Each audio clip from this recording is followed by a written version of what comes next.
Okumala emyaka wabaddewo ebibuuzo bingi ebitaddibwangamu ku ngeri Ssaabaminisita wa Democratic Republic of Congo yasookera ddala gye yafaamu ani yamutta n'ensonga gye yali ayinza okuwa mu kiseera ekyo.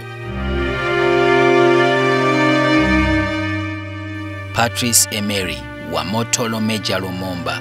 Abangi basinganga kumuyita Patrice Lumumba nga yazaalibwa ku kaala akamanyiddwa nga Onaluwa mu Bendobendo l'e Katakokombe mu ssaza l'e Kasai mu mwaka gwa 1925 nga yali agwa mu ggwanga ery'Abatetera.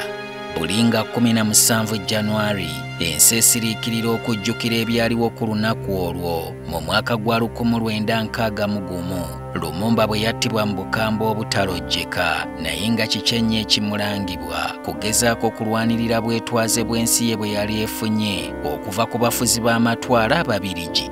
Bijja bitya kansuubira omaze okusika akatebe kokkalire tutinattine.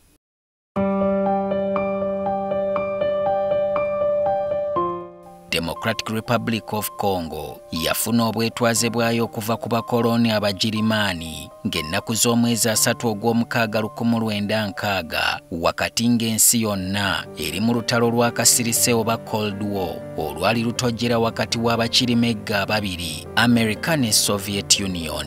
Mu kulwanirira obwetwaze buno Patrice Lumumba n'abamuwagira baayagala nnyo okuba ne gavumenti ng'obuyinza buli wakati era enkola ye yasiimibwa bw'atyo n'afuulibwa Ssaabaminisita w'ensi eno ento ng'akolera wansi w'omukulembeze Joseph Kasavubu eyali asuusuuta enkola ya federo nga buli ssaza mu Congo ayagala lyebegere ku buyinza. Nga gavumenti y'abano tennabugumya Nambooge mu ntebe waaliwo akeegugungo k'ab'amagye akakulemberwamu Moise Tshombe omu ku bannabyabufuzi abaali tebali makambugo na Patrice Lumumba. Bano baatuuka n'okuwamba ekitundu ky'e Katanga ekisingamu eby'obugagga eby'omu ttaka mu nsi eno. Eggwanga lya Belgium lyasindika amagye okuwa bannansi baali abaali bawagamiddeyo obukuumi wabula ng'abawandiisi bangi bagamba nti kino kwali kuwuddiisa abakulu baali bazze kuwagira bikolwa bya Tshombe n'okakasa nti omulimu gw'okubba eby'obugagga by'eggwanga lino kugenda bulungi mu maaso awatali kutaataaganyizibwa. Gavumenti ya Lumumba yalaajanira nnyo akakiiko k'amawanga amagatte okubasindikira ku magye amakuumaddembe okufufuggaza Tshombe yali afuuse mawale.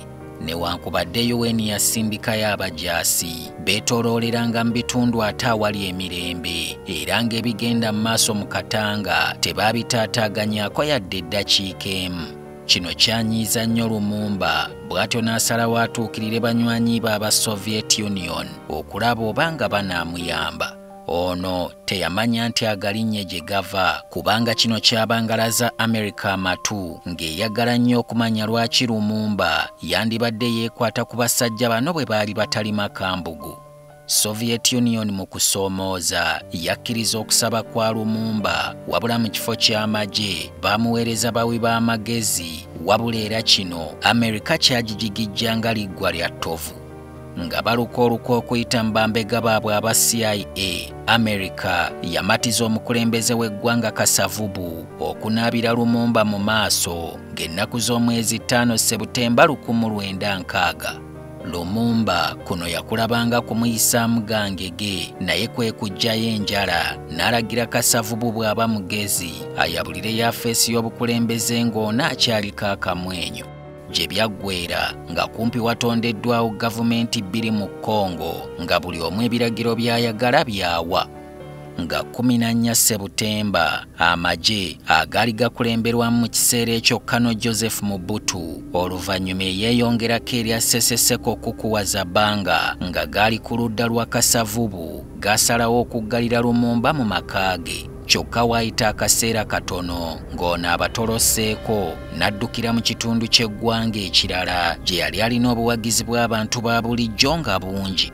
Mu mwezi gwa Desemba amagye ga Mobutu gasobola okumufeffetta ne gamugombamu obwala ne batandika okumukuumira mu nkambi y'amagye.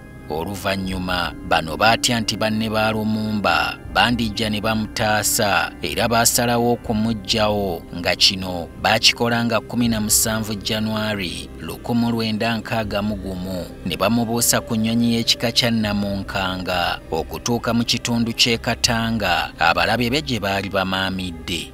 Lumumba yali ne banywanyi be babiri okwali Joseph Okito ne Maurice Mpolo. Ku nnyonyi baatwalibwa bayisibwamu ensambagere n'ebigala by'emmundu kyokka ne bwe baatuusibwa e Katanga abajaasi ba Belgium ne babaddako okubeemalirako eggoga. Nga bamaze okubagonza baabasiba obundooya era ne basindirirwa ebyasa ebyabajja mu budde. Emirambo gyabwe baagisimira entaana emu ne gisuulibwamu kyokka mu kiro ekyo abasirikale ba Bubirigi baasooba ne bagiziikuulayo ne bagyokya mu asidi gisirikke nga n'obutundutundu obwafikkawo nabwo baabukumako omuliro. Lumumba ne banne basaanewo babuleko yadde amayitire.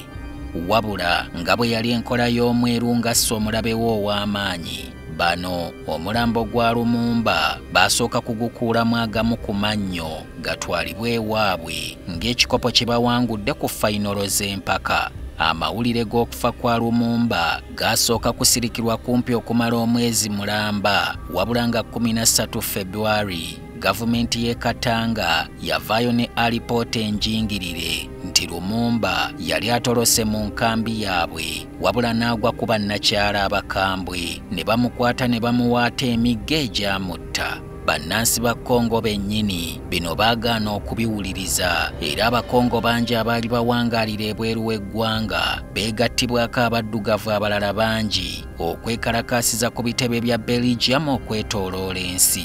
Ekikulu ekyaliwo buli omu yali mumativu nti Lumumba battamutte, naye nga bakyebuuza butya era baakikolera wa wennyini. Waliwo okunoonyereza okwakolebwa ekibiina ky'amawanga amagatte ki UN nga ne gavumenti ya Amerika ekwenyigiddemu, kyokka bano bonna alipoota zaabwe zaaswazibwa ekitabo ekyawandiikibwa omuntu obuntu ekyatumibwa The Assassination of Lumumba nga kyafulumizibwa mu mwaka gwa 1999. Kakiwandiika Ludo de Witt nga yali munnansi wa Bubirigi yalaga nti ddala yali anyumizaako n'abamu ku bantu abaali emabega wa bino byonna, nga wano ne gavumenti ya Belgium we yazuukukira n'etandika okunoonyereza era n'efulumya alipoota mu 2002 okulaga nti ddala balina kye baakolawo. Ekitabo kino kikakasa nti Belgium ne America bombi baali batandise okutya ekya Lumumba okutandika okuteetera n'abasajja abasoovi kubanga kyali kiyinza n'okusitula olutalo olwannamaddala nga Soviet Union nayo yeetaaga omugabo ku by'obugagga endulundu Mukama bye yaziikira wansi w'ensi eyo. Ng'akimaliriza yakirambika bulungi nti America ne Belgium baali bawagira bulungi ekyabannansi ba Congo abaali tebawagira Lumumba okumutta wadde nga bo baali tebayinza kukyekolera butereevu. Kinajjukirwa nti Lumumba si ye mukulembeze wa Afrika yekka eyasanga akaseera akazibu olw'okwagala okukolagana ne Soviet Union. Ojja kubisanga mu Angola, Egypt, Guinea, Morocco n'ewalala, kyokka ng'ebyagwa eyo eriba mboozi ya lunaku lulala. Nze Solomon Kaweesa.